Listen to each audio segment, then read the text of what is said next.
To understand what a pending transaction is in cryptocurrencies, we first need to understand how cryptocurrency transactions work. When you send cryptocurrency to another person, that transaction needs to be verified and recorded in the blockchain, which is a type of distributed database that records all cryptocurrency transactions.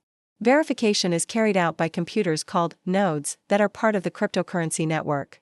A pending transaction, also known as an uncommitted transaction, is a transaction that has been broadcast to the network but has not yet been committed by the nodes.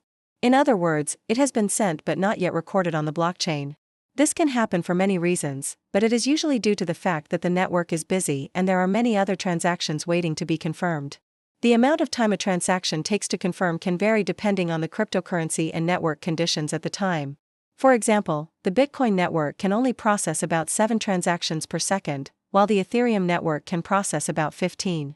If there are more transactions being sent than the network can process, they will have to wait in the queue, creating a backlog of pending transactions. In addition, transaction fees also play an important role. When you submit a transaction, you can choose to pay a higher fee to encourage them to confirm your transaction more quickly. If the network is busy, transactions with higher fees will usually be confirmed first, while transactions with lower fees may have to wait.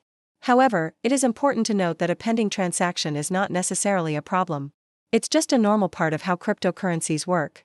As long as the transaction is valid and the transaction fee is sufficient, it will eventually be confirmed and recorded on the blockchain.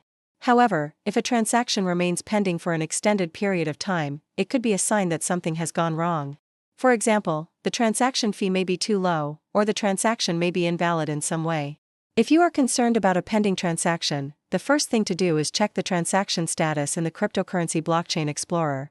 This will show whether or not the transaction has been confirmed, and how many confirmations it has received. If the transaction is still pending, you can try increasing the transaction fee or contacting the recipient to see if they can help speed up the process. In conclusion, a pending transaction in cryptocurrencies is a transaction that has been sent but not yet confirmed by the network. This is normal and just part of how cryptocurrencies work. However, if a transaction remains pending for an extended period of time, it could be a sign that something has gone wrong, and you may need to take action to resolve the issue.